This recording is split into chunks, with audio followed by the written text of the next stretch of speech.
es un ejercicio que a continuación les voy a presentar la agenda del mismo en la siguiente diapositiva.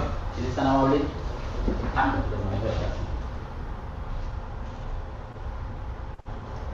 En la siguiente diapositiva tenemos la agenda propuesta para el día de hoy. Tenemos un capítulo introductorio, una justificación del mismo. Vamos a presentar los objetivos que se trazaron en el proyecto.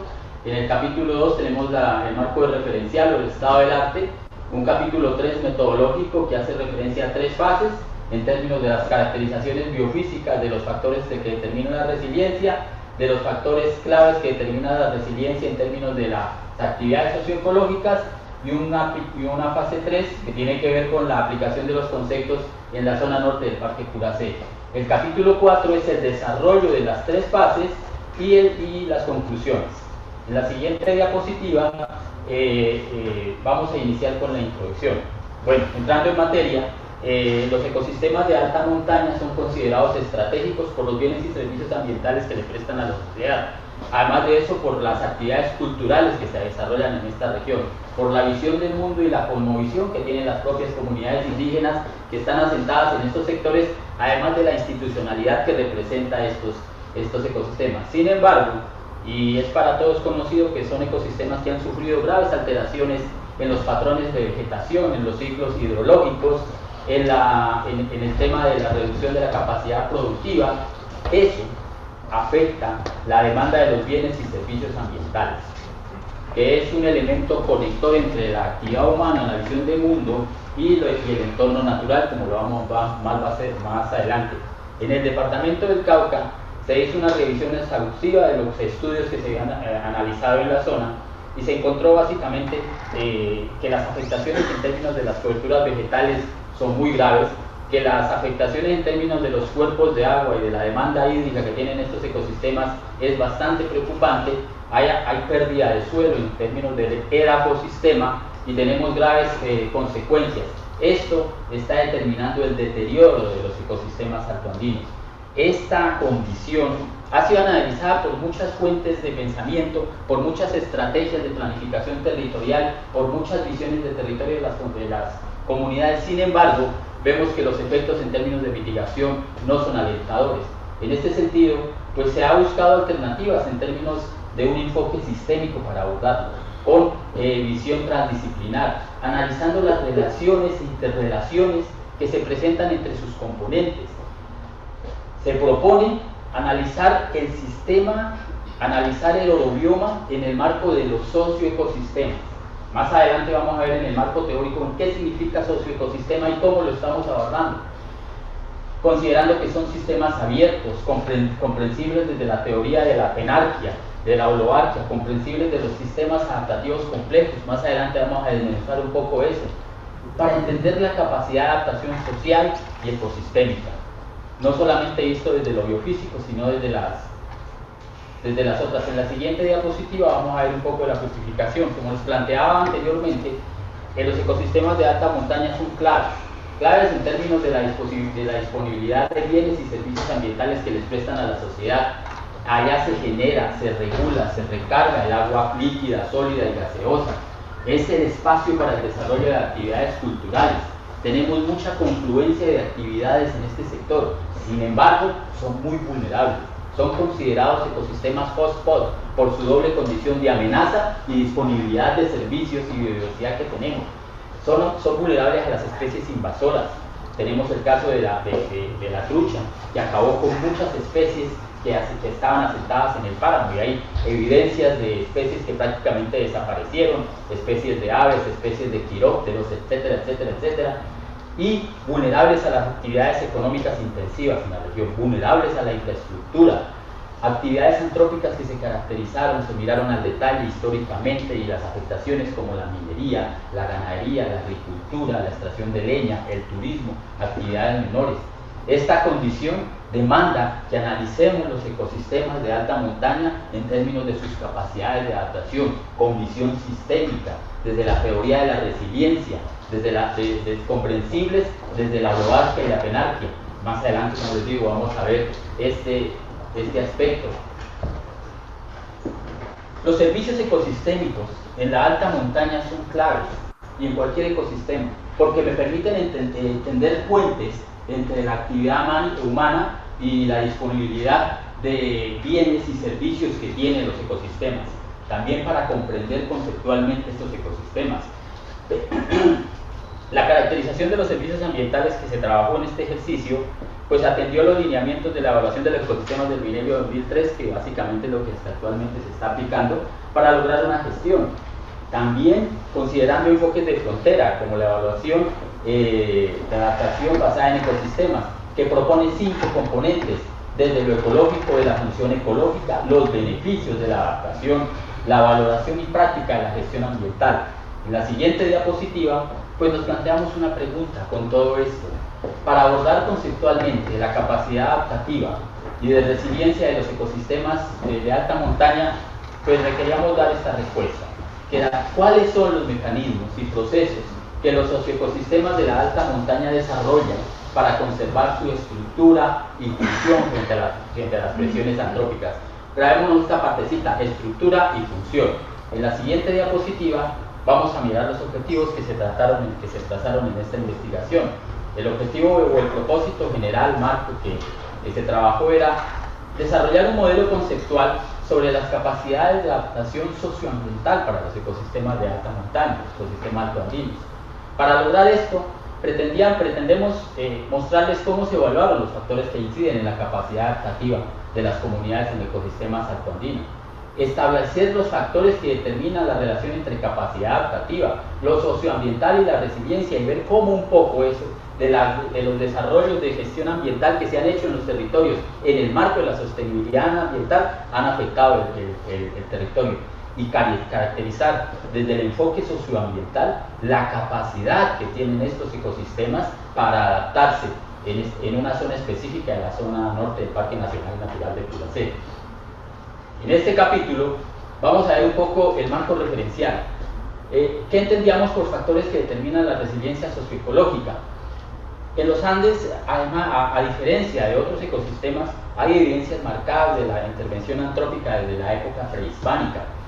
Hay pérdida de hábitats, alteración en la fertilidad del suelo, pérdida de cobertura vegetal, fragmentación, deforestación. Esto, sumado a que el cambio climático está afectando adversamente a esos ecosistemas. Tenemos que en los últimos 30 años la temperatura ha triplicado su promedio de aumento.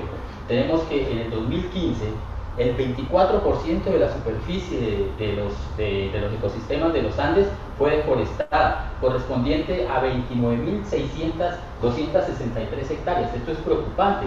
Recordemos que a medida que se asciende en las montañas se pierde área.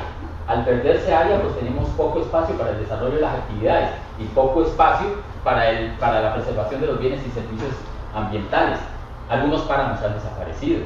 El ascenso de los orobiomas en la alta montaña es evidente. Cada vez encontramos ecosistemas productivos más arriba.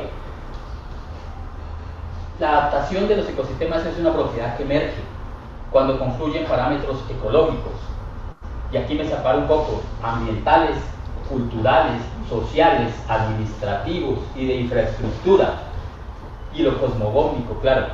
En la siguiente diapositiva vemos un poco cómo se analizó, y esto quedó publicado en unos artículos que escribimos con el profesor Apolinar, la resiliencia como propiedad emergente. Es una propiedad emergente de características socioecológicas, donde se confluyen, además de lo biofísico, lo ecológico, se confluyen aspectos sociales, culturales, como lo veíamos en la diapositiva anterior. De resaltar en esta diapositiva dos enfoques que se han tenido para abordar la resiliencia. Uno que está determinado por el tiempo que tardan los ecosistemas en recuperarse, y otro muy importante que hace parte a la dinámica para absorber los choques y todavía mantener la función. El uno está enfocado en el tiempo y el otro está enfocado en mantener la función. La diferencia entre estos dos enfoques básicamente radica en que la visión de resiliencia del punto 1 se enfoca en un aspecto de la ingeniería, y lo que pretende mantener es la eficiencia de la función, cuando lo analizamos desde el punto de vista físico. El segundo punto muy importante, y del cual nosotros estamos partiendo esta investigación, es que se enfoca en el mantenimiento de la eficiencia y de la función, y se enfoca en el mantenimiento de la existencia de esta función, el segundo punto. Entonces, ahí es donde nosotros nos paramos. No en la eficacia, sino en mantenerla. La transformabilidad, la adaptabilidad y la resiliencia, en la diapositiva que ustedes están teniendo ahí, son factores determinantes. La resiliencia entendida como la capacidad que tienen los ecosistemas de resistir una perturbación, de autoorganizarse ante esa perturbación, de renovarse, de aprender y de innovar. Estamos hablando de socioecosistemas, confluencias de ecosistemas naturales y ecosistemas sociales.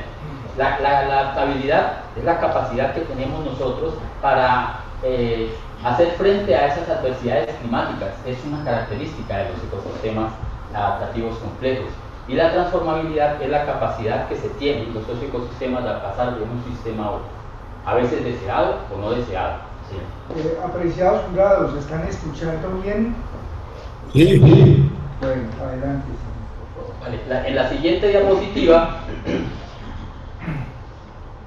vemos algunos enfoques teóricos que se han tenido para el abordaje de este tipo de estudios. Encontramos el concepto y definición para el sistema adaptativo complejo, que lo pueden leer ahí, que está en el marco de distintos componentes culturales, políticos, sociales, ecológicos y tecnológicos. La influencia de la teoría general de sistemas,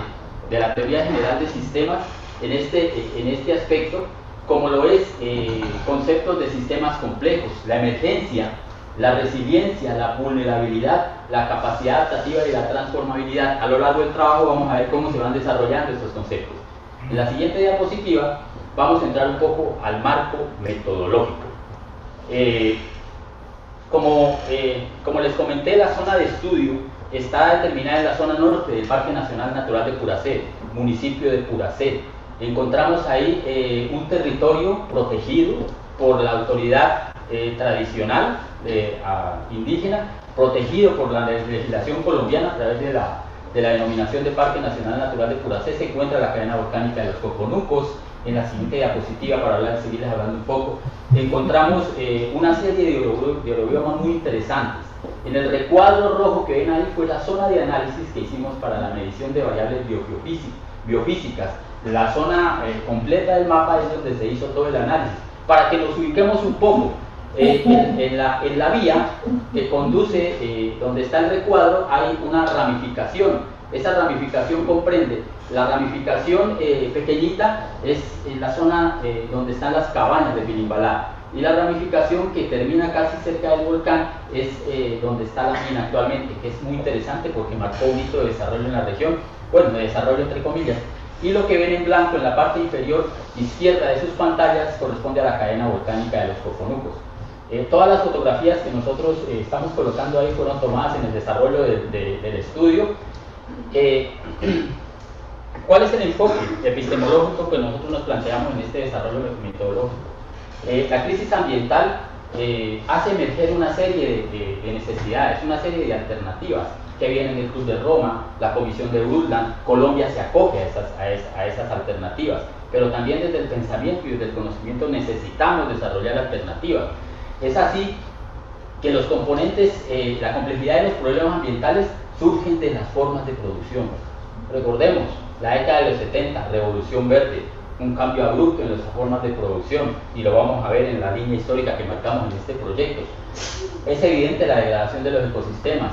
Abordar esos ecosistemas de alta montaña andina, involucrando un enfoque sistémico basado en el pensamiento complejo, permite integrar diferentes elementos.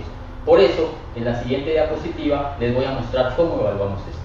No lo hicimos por capítulos independientes de cada uno de las fases, de cada uno de los acápites del desarrollo, sino que quisimos darle la denominación de fases.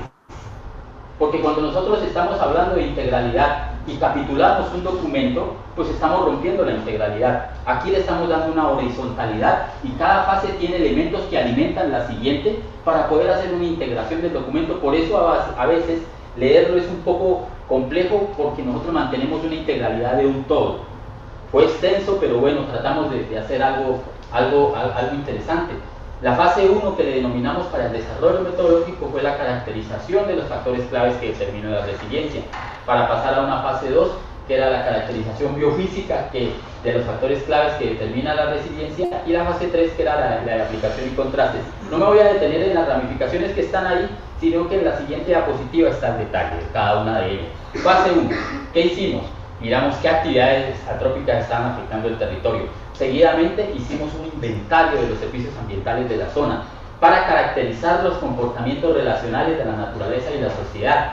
Hicimos un análisis de esas intervenciones antrópicas y de las caracterizaciones, hicimos una caracterización de los modelos de gestión ambiental. Ojo, fase 1. En la fase 2 vamos a desarrollar un poquito qué hicimos en cada una de esas actividades.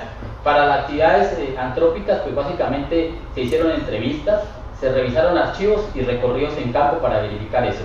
En la siguiente diapositiva, para el inventario de los servicios ambientales, como les comenté, a través de la clasificación de los servicios ecosistemas del milenio, se determinaron cuáles íbamos a apostar: regulación, culturales y de aprovisionamiento. Se aplicaron entrevistas y se sistematizó esas informaciones.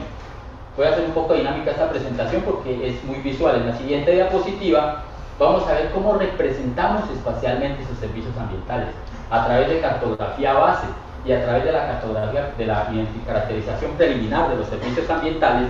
Lo que nosotros hicimos fue una álgebra de mapas, confluimos todo eso en unos mapas que más adelante se los vamos a mostrar, para representar espacialmente cómo estaban distribuidos los servicios ecosistémicos ambientales. Es algo que uno no ve porque simplemente se limita a la lista, pero quisimos ir más allá y desarrollar esta alternativa procedimental. En la siguiente diapositiva vamos a encontrar cómo caracterizamos los comportamientos relacionales de la naturaleza y la sociedad, identificando actores claves, identificando aquellas personas que eran claves para el desarrollo de la región. Bueno, ahí lo que se investigó, lo que se trabajó fue con los líderes, con un grupo local. Esas personas son claves y tienen el conocimiento para determinar todo lo que ustedes ven en la diapositiva. En la siguiente diapositiva, que ya corresponde a la fase de la caracterización biofísica, nosotros analizamos las modificaciones espaciotemporales que ocurrían en el territorio a través de herramientas SIG. Seleccionamos los sitios de muestreo para vegetación, se calcularon unas métricas del paisaje y se aplicó un índice de antropización para ver cómo estábamos. Esas últimas pinceladas que le damos para representar espacialmente, porque necesitamos tomar decisión. En la siguiente diapositiva damos un detalle. ¿Qué hicimos para generar cartografía? Como insumos teníamos imágenes satelitales Landsat de 1998, de 99 y del 2010. Hicimos proyecciones a 2030, al 2040. ¿En qué programas hicimos el procesamiento? En ERDAS y MARS, en ArcGIS, y las proyecciones las hicimos en IDRIS y Andes para generar cartografía científica. En la siguiente diapositiva vemos un poco cómo determinamos la diversidad funcional de la vegetación, clave para determinar la resiliencia desde el punto de vista biofísico y la relación con el entorno humano. Determinamos las especies dominantes, se hicieron medición de los rasgos funcionales, se establecieron unas matrices de atributo y se aplicaron métodos estadísticos para determinar la significancia, la abundancia y la riqueza del sector.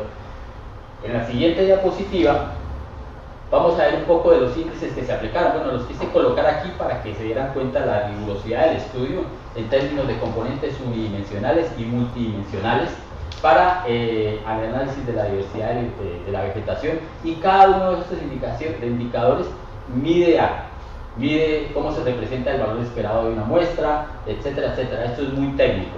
Y hay algo que ustedes van a ver, que hacemos concluir todo esto, porque por un lado la teoría de la resiliencia dice que no somos lineales, que los indicadores no serían convenientes para analizar, pero creemos que sí. Aquí nos separamos un poquitico de lo que están hablando en ese sistema.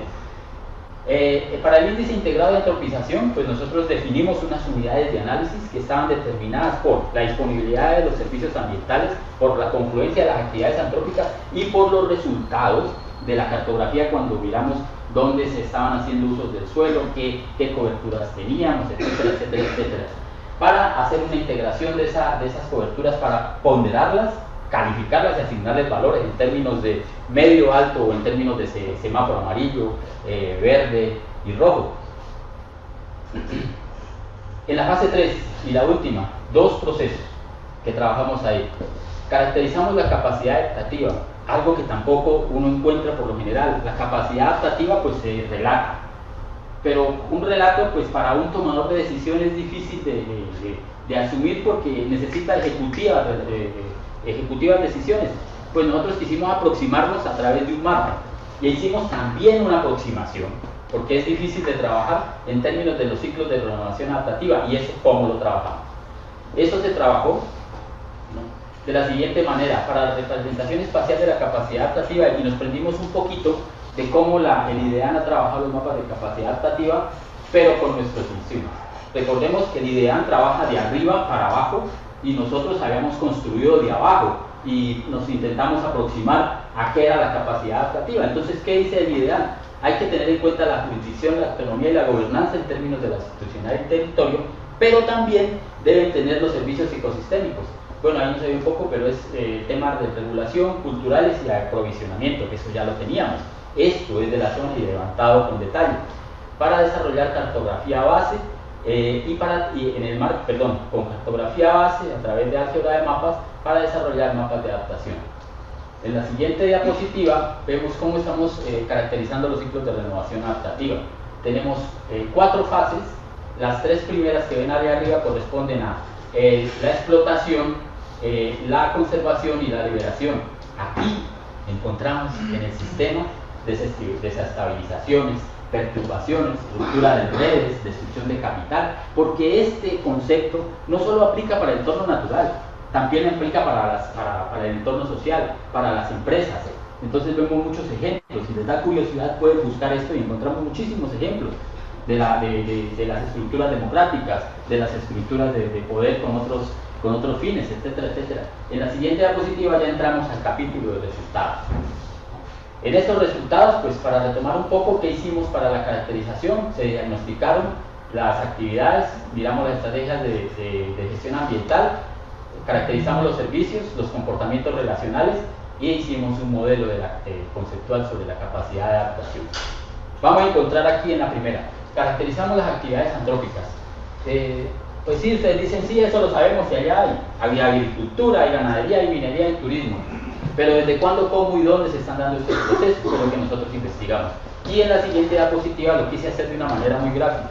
Encontramos que la ganadería en los ecosistemas de alta montaña se está desarrollando aproximadamente desde 1800. Se reconoce la presencia de la ganadería en las regiones. Después, 1910-1920, el gobierno colombiano incentiva a las comunidades rurales a través de unos subsidios para la producción de leche para que implementen la agricultura.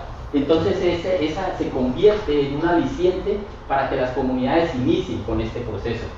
Se fomenta la industria lechera.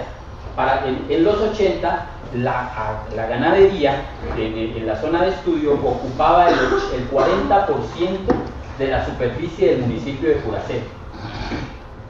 Ganadería extensiva. 3 hectáreas a 5 hectáreas para 5 o 7 vacas, ¿sí?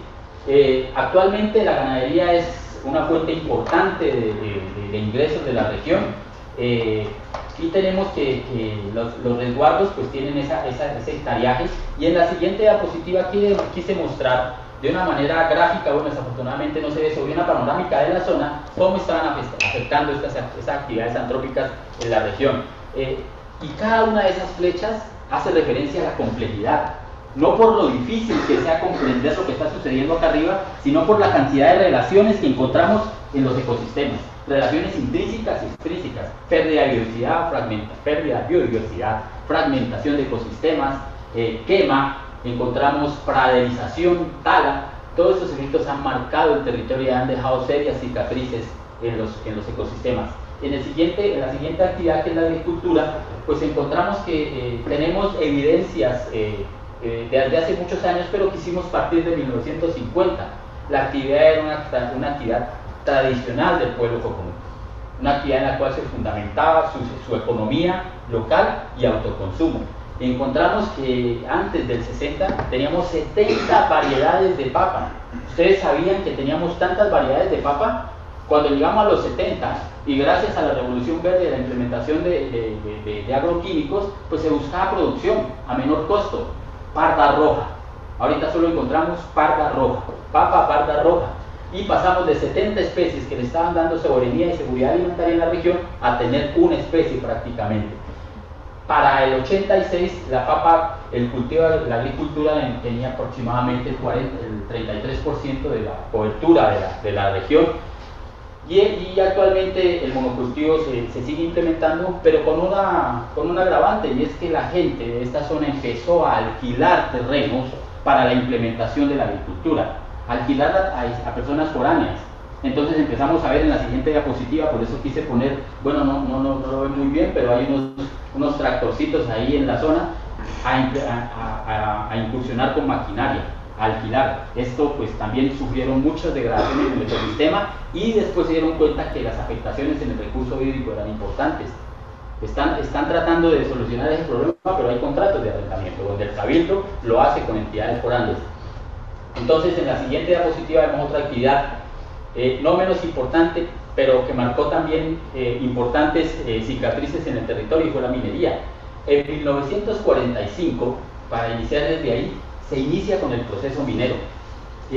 Para las personas que conocen el sector, la zona del cabildo, la zona donde está la casa del cabildo, era donde funcionaban las calderas de combustión para el tema de la mina de azufre.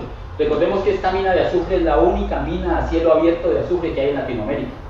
Hay una sensibilidad a la lluvia ácida muy importante. Nosotros analizamos a través de una tesis de pregrado y encontramos una sensibilidad bastante alta. En los 70, el cabildo era de privado, recupera esta zona y la empieza a manejar a través de una empresa que se denomina Emicauca. En la siguiente diapositiva, para ir contando un poquitico la historia, Emicauca empieza a explotar la mina, pero la combustión que hacían era con insumos de la región, o sea, con leña. Imagínense la cantidad de leña que demandaba la mina para hacer sus procesos de combustión. Entonces ahí encontramos las marcadas procesos de fragmentación, que los vamos a ver más adelante. Sufrió un incendio de grandes proporciones, documentado en la década de los 80, muy importante. Tenemos contaminación, se abrieron vías sin ningún criterio técnico, hay vertimientos. Sin embargo, ellos están tratando es una mina que ya está con la producción pues muy por debajo de lo que debería producir, pero se están haciendo actividades para la recuperación de zonas aledañas. Ellos tienen una zona en prospección que decidieron pararla para recuperar, porque económicamente no es lo rentable, pero es la única actividad, pero la primera actividad salarial que tuvieron las comunidades. A tener la actividad salarial, entonces encontraban espacio para desplazarse a Popayán, porque era donde les pagaban, y en Popayán encontraron otras oportunidades. Entonces empezó un proceso de aculturación, y ahí la génesis de muchos problemas. El turismo. En la década de los 70, recordemos que el parque fue fundado en 1961, se da cuenta de que el potencial turístico de la región era importantísimo. Entonces el Sistema Nacional de Parques empieza en la construcción de una infraestructura, cabañas, zonas de picnic, zonas de acampar, zonas para el esparcimiento, aprovechando el potencial termalístico que tenía para la región. Pero no contaban con la astucia de la naturaleza. En 1983 el terremoto de Popayán enfrió los termales. Y en el 94, en el país, los terminó de enfriar. El potencial turístico de esa región cayó al piso.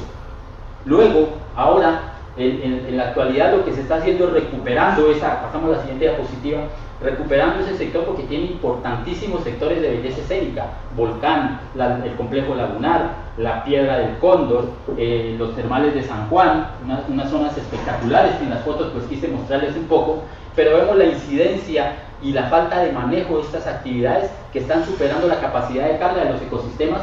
Y no es ningüe lo que pongo en la foto, porque es lo que se está dando. Diciembre, Semana Santa, ustedes ven unas hileras de carros que nunca lo habían visto, y eso hace 5 años para acá. Y entonces va gente desmedida a estos ecosistemas, y ustedes saben que hay afectación en términos de ruido, arrojo de basuras, inclusive en las lagunas encontramos que han metido vehículos de navegación pues pequeños, pero lo han hecho. No tenemos planes, no hay capacitación. Se de un proyecto a través del Sistema Regional de Ciencia y Tecnología que fue aprobado en el 2013-2014, que se denomina Termacolores para este tipo de cosas, pero sin embargo uno ve, ya lleva 3 años de discusión el proyecto, o 2, uno ve que la afectación sobre el ecosistema sigue intacta respecto a esto.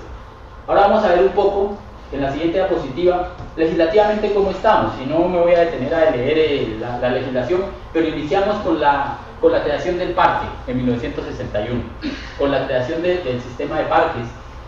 Después se declara como reserva de la biosfera. ¿Qué significa eso?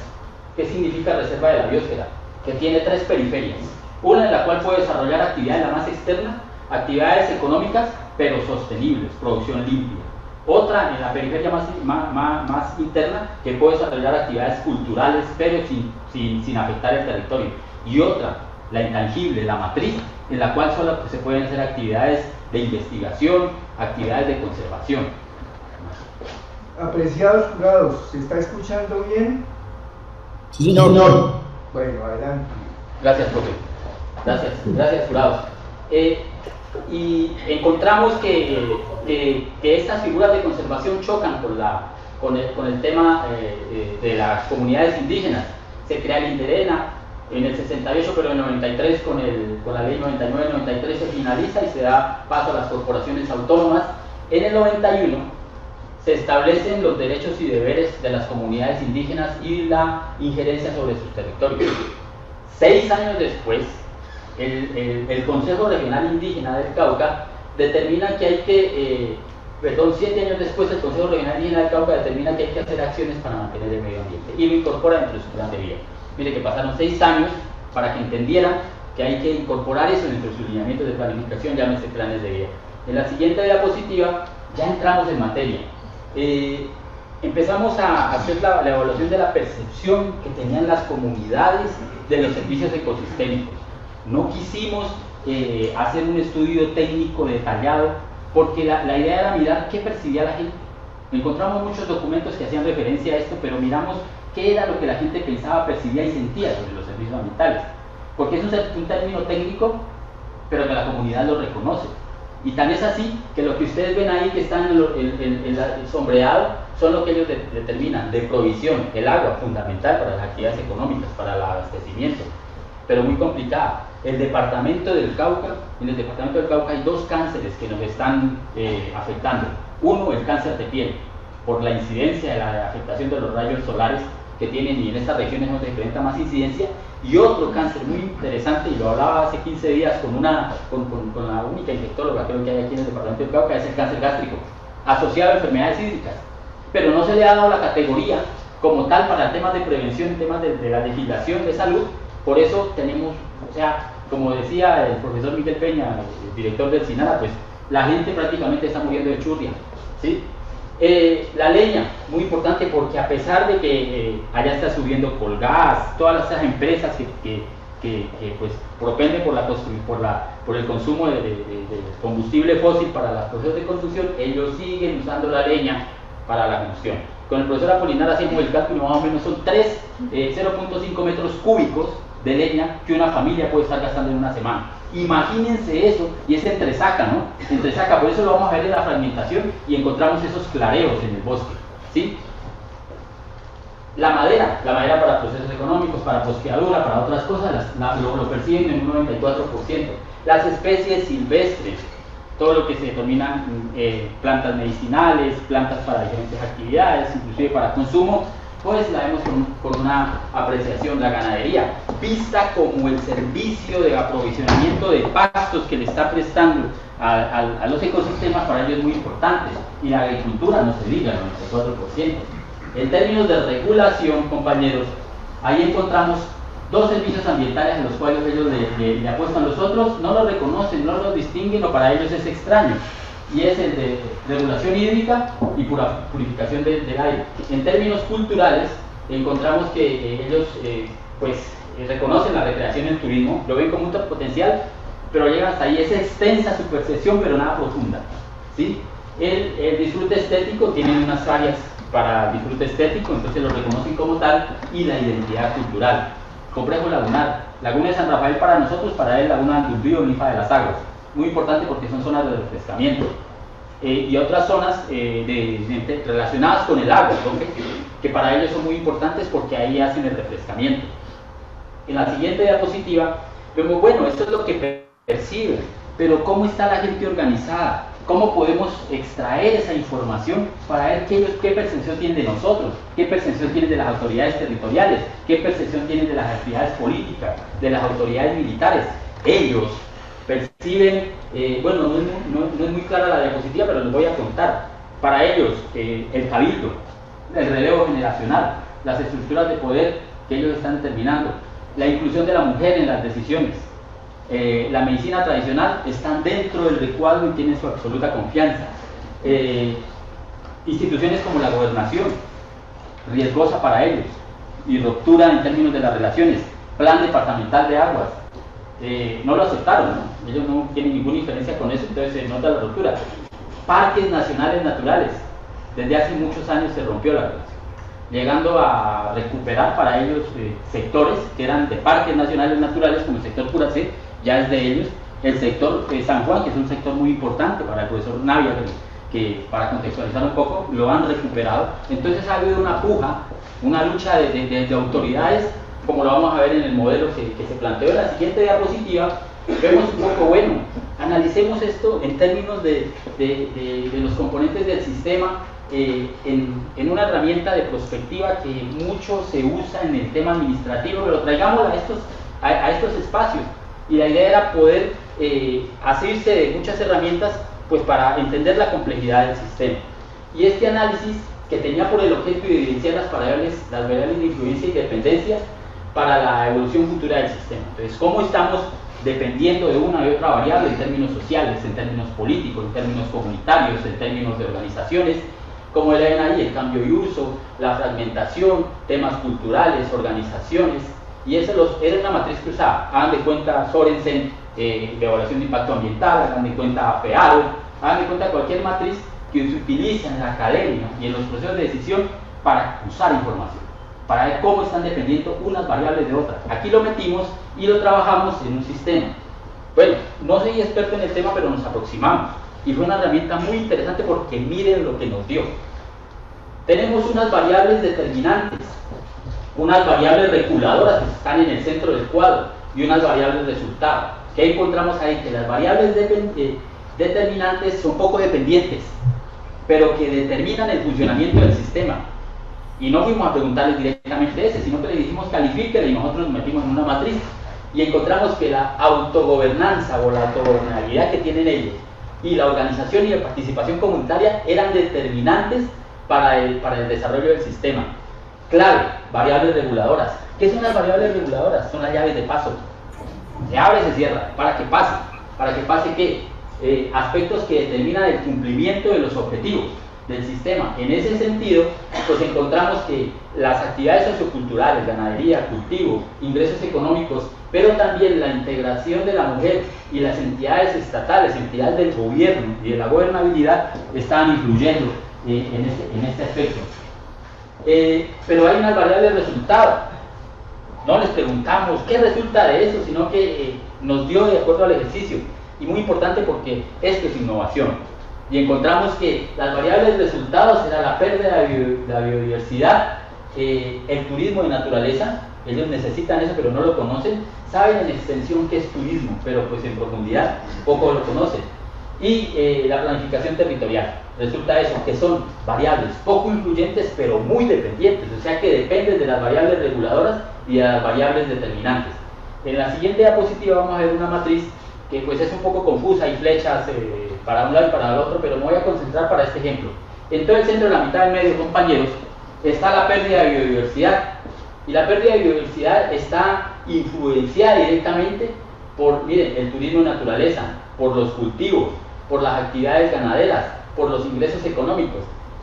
Está influenciada, hay unas influencias potenciales directas adversas, potenciales indirectas no adversas, potenciales directas no adversas. Pero en este caso, las influencias son potenciales, directas y adversas. En la siguiente diapositiva ya encontramos un poco lo del modelo. Como les decía, ¿cuáles son esos factores clave? O sea, determinamos las actividades antrópicas, analizamos los servicios ambientales, las estructuras de poder y llegamos a esta conclusión gráfica, muy visual. ¿Y qué quiere decir eso? Las actividades antrópicas que están en la periferia, en el recuadro rosado, son las que me están determinando y ejerciendo la presión sobre el sistema. Pero hay algo que está amortiguando ahí, y en el recuadro verde lo representamos como los comportamientos relacionales de la naturaleza y la sociedad, que están determinados por la autonomía y la gobernabilidad y por la institución, la interacción, integración generacional y por la inclusión de la mujer. En este sector es muy importante. En las estructuras de cabildeo se rotan cada año, como ustedes saben, pero la integración de la mujer ha sido muy incidente. Entonces hay un hombre, un hombre y joven, muy joven, ¿no? Entonces eso lo veíamos hace 7 años en Puracé, cuando Manuel Mompote nos dio una charla de qué eran ciencias ambientales para ellos, y esto es lo que encontramos. En la siguiente diapositiva vemos un modelo de este tema. Como les comentaba, en ese territorio hay entidades que tienen jurisdicción y organizaciones que tienen territorio, ¿sí? Que ejercen territorio. ¿Quién tiene jurisdicción? Parques nacionales naturales, las corporaciones autónomas regionales, y recordemos que allá está el Parte de Agua, Cuenca Cauca, Cuenca Magdalena. Entonces encontramos la Corporación del Alto Magdalena y la Corporación Autónoma Regional del Cauca. Cabildo de Puracé, autoridad que tiene territorio y tiene injerencia en el sector, y ahí empezamos a encontrar unos choques como los vemos aquí. Y el municipio de Puracé, a través de los planes de desarrollo, pues que tienen considerados aspectos ambientales que también los determina como autoridad ambiental, constitucionalmente lo podemos ver. Eso determina la complejidad del ecosistema en términos de sociedad y ecosistema, para establecer los procesos que se desarrollan en términos de servicios ambientales, en términos de actividades antrópicas. Más o menos en el desarrollo del documento está explicado un poco este modelo, pero era algo que nosotros queríamos evidenciar, y lo encontramos. Y lo encontramos en la siguiente diapositiva. Pues vamos a ver los alcances de este modelo. La capacidad de actuación social y ecosistémica hay que considerarlo en el marco del cambio climático, una realidad que veíamos en los antecedentes y en el marco referencial. Para los ecosistemas estratégicos, que hablamos con nuestro directorio, ¿qué significan los ecosistemas estratégicos? ¿Cómo se deben abordar? El orobioma de alta montaña, pero tenemos que tener en cuenta los servicios ecosistémicos para trabajar, profesores, en términos de la adaptación, la resiliencia, el enfoque sistémico y los socioecosistemas. Pero aproximándonos al modo 2 de hacer ciencia, a la apropiación social del conocimiento, a cómo nosotros podemos esto llevarlo a las comunidades, llevarlo a las entidades territoriales y decirles: señores, miren, las cosas están puestas, no vamos a pedirles que cambien las estructuras ni que creen nuevos cargos para aplicar esto, involúcrenlos dentro de las funciones para pensar el territorio. En la siguiente diapositiva pues vemos cómo las sociedades y las culturas, a través de los actores, a través de las prioridades de desarrollo, influyen sobre el paisaje en términos de los bienes y servicios ambientales, en términos ecosistémicos, porque me afectan la función. Veíamos que era ¿cuál es la premisa de la resiliencia? Mantener la función, preservar la función de los ecosistémicos a través de parámetros biofísicos, teniendo en cuenta que la resiliencia, pues ya lo habíamos visto, tiene en cuenta la transformabilidad, la autoorganización para aprender, innovar y adaptarse. En la siguiente diapositiva vemos la fase 2, la caracterización de los factores claves, pero desde la parte biofísica. Vamos a la siguiente, porque esta era para recordarles qué nos planteamos en la metodología. Me voy a detener un poquito aquí, profesores, y es que nosotros hicimos un análisis del 88 al 2010 y encontramos que el bosque denso en las 3 temporalidades está perdiendo mucha cobertura. Está perdiendo aproximadamente 11.40 hectáreas para una zona que es muy pequeña y es muchísimo, teniendo en cuenta las adversidades ecosistémicas que tienen que ver con la recuperabilidad de estos ecosistemas. Encontramos otro aspecto muy preocupante, profesores, en términos de la disponibilidad de agua, y las lagunas se nota un retroceso muy marcado. Recordemos, ¿no?, que este ecosistema es uno de los ecosistemas que provee, regula y recarga agua líquida, sólida y gaseosa. El 70% de las cuencas abastecedoras de los acueductos de Colombia están asentados en la zona andina. Entonces no es mingo este resultado. Vamos a ver en la siguiente diapositiva cómo se han perdido las coberturas, y esta la vamos pasando, por favor, y vemos viendo el 89, 99. Ahora vemos qué cambios, si es los que se ven como rosaditos, han ocurrido. Nos devolvemos para que la gente miren del 89 al 99, en la siguiente, del 88 al 99, todo lo que está ahí marcado es lo que se ha perdido, lo que se ha transformado, bosque denso a bosque abierto, páramo a pradera, etcétera, etcétera. En la siguiente diapositiva hacemos la misma comparación del 99 Al 2010 miren lo que ha pasado, y del 99 al 2010 muchas más áreas que se han perdido, actividades económicas que están determinando el funcionamiento del sistema. Y en la siguiente diapositiva vemos un poco de qué cambios han ocurrido. Coinciden con algunos estudios que hicimos. Encontramos una disminución de las coberturas arbóreas, un aumento de los arbustales y un aumento en los pajonales y el pajonal. Recordemos que los ecosistemas de páramo en términos espaciales son ecosistemas que emergen muy rápidamente. Entonces encontramos, cuando vamos a hacer una clasificación, por eso es difícil la determinación, páramos azonales o páramos que se encuentran en zonas que eran de bosque y inmediatamente empiezan a emerger. En la siguiente diapositiva vemos las proyecciones. Concentrémonos en el bosque denso. El bosque abierto continúa aumentando. Dicen, no, pues claro, aumenta el bosque abierto. ¿Pero por qué aumenta el bosque abierto? Porque le empiezo a sacar las especies, y un bosque que tenía 100 árboles ya tiene 50, entonces sigue siendo bosque pero abierto, tiene unos claros. Y eso está afectando la función del ecosistema. No solamente la estructura, sino la función. Entonces, esa tabla da cuenta de ese tema. Y en la siguiente diapositiva encontramos el análisis de fragmentación. Para no irme más allá y para no ir a aburrir al auditorio con esa cantidad de números que están presentes ahí, pues concentrémonos en el número de parches de bosque denso. Mire, para el 88 el bosque denso tenía 57 parches. Para el 99 el mismo bosque denso tiene 100 parches, ¿sí? Entonces aumentan. A medida que aumentan el número de parches, quiere decir que estoy haciendo entresaque y que estoy separando, rompiendo esa continuidad. ¿Qué es la fragmentación? La fragmentación tiene tres componentes principales, que me determina la pérdida de hábitat, me determina la reducción del tamaño de los ecosistemas y el aumento del aislamiento. Cuando yo fragmento, cuando ustedes tienen un plato, está completo y se pueden servir el arroz ahí, ¿sí? ¿Qué pasa cuando lo dejan caer? Se rompe y quedan fragmentos del plato. Entonces ahí pueden servir fragmentos de arroz, no el arroz completo.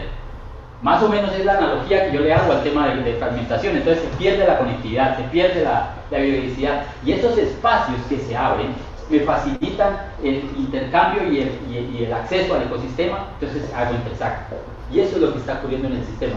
En la siguiente diapositiva, en términos de los muestreos, pues se hicieron en estos sectores: en el sector San Juan, en el sector Filimbalá, en el sector San Rafael, y en el sector San Juan se hicieron, pero teniendo en cuenta qué íbamos a mostrar. Las coberturas que se determinaron están establecidas por herbazales densos de tierra firme y no arbolado en el páramo, herbazales densos de tierra firme y arbolado en el páramo, y herbazales densas de tierra firme y no arbolado que también se hicieron en el páramo, y el bosque abierto que se mostró en todas esas. Y miramos paralelamente qué actividades están incidiendo en el sector. En la siguiente diapositiva vemos en términos de riqueza y composición florística qué se encontraron. Encontramos 78 especies pertenecientes a 28 familias y a 45 géneros. Las familias más incidentes son las megastomatáceas y las asteráceas. Según Cuatro Casas, corresponde a herbazales de páramo propiamente dicho y a selva húmeda subandina. Este resultado pues coincide con lo que nosotros ya hemos visto en la literatura, pero también ratifica que es una zona que en riqueza es pobre. ¿Pobre por qué? Porque es una zona que tiene una influencia volcánica muy importante. El volcán Puracé es pobre y ha determinado la configuración del paisaje. De ahí que la riqueza de esta zona sea pobre.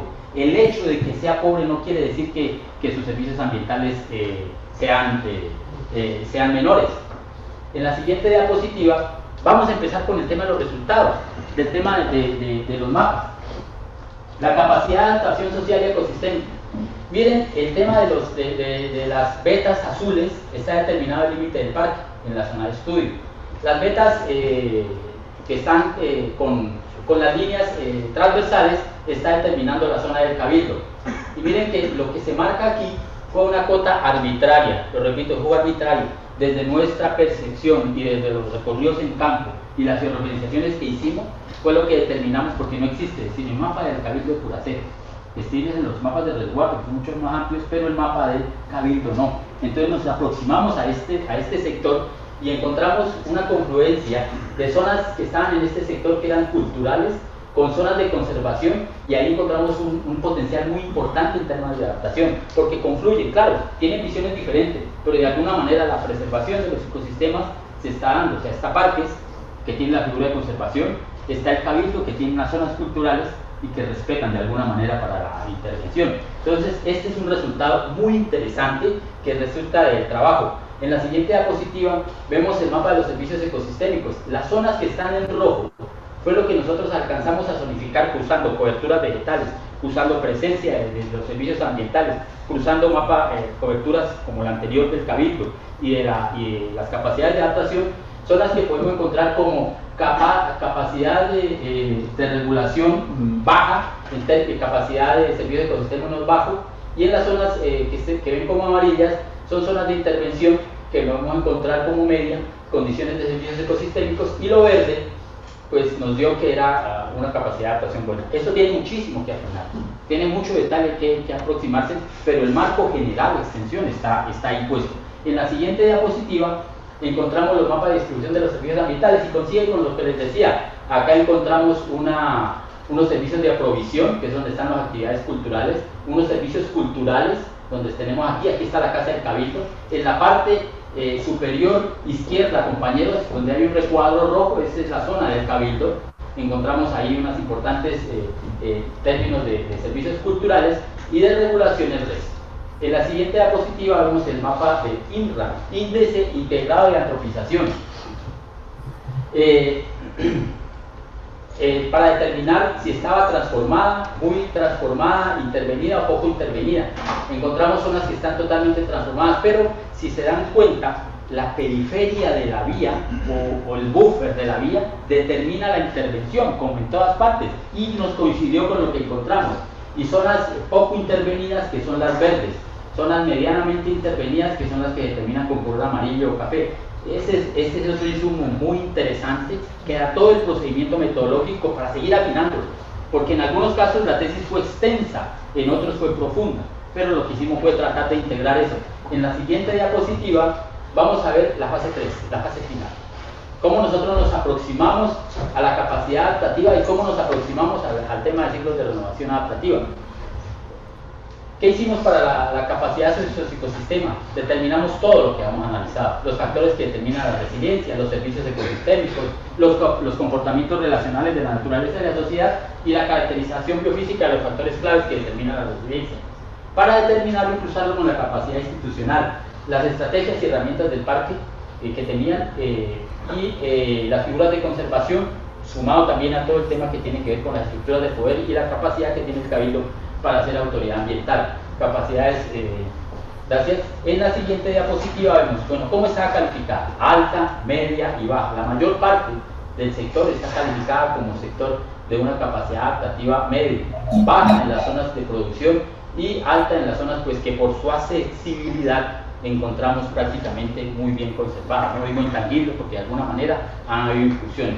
En la siguiente diapositiva vemos el tema de los ciclos de renovación adaptativa. No me voy a detener en esto porque lo expliqué al principio y era un poco de cómo nosotros encontramos, ¿qué encontramos en el territorio? Encontramos un ciclo general desde la génesis del páramo, un primer ciclo que tenía que ver con la época precolombina en todo el tema de la conquista, un segundo ciclo desde la conquista hasta el siglo XIX y uno desde la República hasta la actualidad. ¿Qué estaba sucediendo ahí? ¿Qué había pasado en términos de los ciclos de renovación adaptativa? Y en la siguiente diapositiva podemos encontrar algo de esto. Primer ciclo, cambio del paisaje. Pues claro, en el pleniglacial se forma el páramo, pero encontramos mucho después pues hay una explotación de crecimiento biofísico, se conforman lo que hoy conocemos con el páramo, hay aumento de biomasa, aumento de especies. Mucho después, y me pega un salto grandísimo ahí, y ustedes me disculpan, pues llegan nuestros invasores españoles y encontramos que hay una reorganización en las comunidades, hay una descomposición cultural, agrícola, de relaciones lingüísticas, demográficas, tecnológicas, ecológicas, sociopolíticas y económicas, con la llegada de los españoles. Se forma el bosque antoandino, pero aquí inicia la creación de estos ecosistemas. En el segundo ciclo, desde la conquista hasta la colonia, vemos algunos hitos que marcaron el desarrollo de la región y es el establecimiento de una nueva estructura socioecológica. Aquí decimos muerte de mano de obra, y es que así sucedía. Para incorporar mano de obra más fuerte en estos ecosistemas, y se desplazaban también hasta las zonas de montaña, y ahí empezamos el poblamiento de las regiones. Hay mantenimiento de la diversidad de cultivos, inicia la república. Bueno, me voy a saltar un poco, ya estamos llegando al epílogo de la presentación porque esta es la fase final. En la siguiente diapositiva, la república hasta la actualidad. Dinámicas internacionales, lo veíamos, Club de Roma, Comisión de Brundtland, que hacen que los procesos de gestión ambiental se inicien. Se crea el parque en el 61, está determinada en esta fase y se establece una nueva estructura socioecológica en la época de la república. Viene la reforma agraria, los incentivos para el cultivo, para la producción de leche. Aparece un estado de bienestar del páramo para la producción ganadera. Entonces es muy cómodo establecer ganado en los ecosistemas de páramo y entonces empezamos a evidenciar en esta etapa una diferencia muy importante de esas actividades. Hay pérdida de los recursos, hay pérdida de la fertilidad del suelo, hay fuertes impactos sobre las coberturas vegetales, etcétera, etcétera, etcétera. Esta es como culminamos el trabajo, como les digo, ahí está el detalle. En la siguiente diapositiva miramos los procesos de gestión ambiental que han tenido. Entonces ahí encontramos la creación del parque, es una explotación en términos ambientales, supuestamente para el bienestar de las comunidades, pero encontramos empresas como Micauca que intervienen en el sector, pero en el 2012 algo muy importante que es reconocer, se decide detener las áreas de explotación y se establecen algunos monocultivos. Hay una desconfianza en las causas limítrofes de autonomía y manejo de los territorios y aquí en esta época inician los conflictos, las agendas ambientales, hay unos conflictos por áreas y traslapes. Para pasar ya la siguiente, ¿qué encontramos? Aquí vamos a empezar a concluir el ejercicio y encontramos que es necesario hacer una caracterización de las actividades biofísicas, ¿sí? Pero la recomendación es esa caracterización debe hacerse considerando los procesos históricos, considerando lo normativo, la incidencia de la política para encontrar la génesis, porque es que si le hacemos una caracterización tradicional, pues lo que hacemos es repetir lo que ya se ha venido haciendo. La organización comunitaria, la participación, la autonomía y la gobernanza determinan el funcionamiento del sistema, y lo veíamos, o sea, técnicamente lo podemos demostrar y lo vemos en el territorio. Algo muy importante que concluíamos ahí es el que el deterioro progresivo de la región es evidente, por factores externos y por factores internos, es evidente. Es por eso necesario entonces promover acciones coordinadas entre las autoridades indígenas, las gubernamentales, la sociedad civil, la empresa y la sociedad, en contextos territoriales comunes, para planificar y pensar el territorio, en procura de una armonía humana que se traducirá en una armonía ecosistémica. La identificación y caracterización de los servicios ecosistémicos permite tener una alternativa que emerge de la relación hombre-naturaleza. Los servicios ecosistémicos son un puente, porque yo me beneficio, pero no entiendo por qué me beneficio. A nosotros nos llega el agua, pero no entiendo que en la zona de recarga de acuíferos hay 60 reservas de la sociedad civil, 40 actuales y 20 que están en estudio, y nosotros aquí en Popayán abrimos la llave y nos llega el agua. Ese es un servicio ambiental, compañeros. Comprender eso nos ayuda a tender puentes conceptuales entre la sociedad civil. La mayoría de la gente del territorio percibe los deterioros del entorno, con factores de deforestación, degradación, y es consciente de que está afectando y de alguna manera tímidamente está acercándose a procesos de conservación. Las perturbaciones en las coberturas vegetales son evidentes, miramos la marcada deforestación que encuentran las tres temporalidades y lo que proyectamos. Y la última diapositiva corresponde a la última conclusión. La variación en el número y la forma de los fragmentos es determinante. Entre más fragmentos, más fragmentación, más pérdida de hábitat. Pero la forma también. Si son formas irregulares, me están determinando que esa degradación ha sido histórica y corresponde de fruto a procesos naturales. Pero cuando yo veo formas regulares, límites abruptos, ahí es donde determino que la influencia de la actividad entrópica ha sido determinante para el deterioro de los ecosistemas. Bueno, esas son las conclusiones. Queda mucho por decir, mucho por trabajar. Es una tesis que deja muchas interrogantes, que deja muchos planteamientos puestos sobre la mesa y que de alguna manera nosotros estamos trabajando en los procesos que hemos venido adelantando en este periplo de la investigación. Bueno, hay música de fondo para los agradecimientos.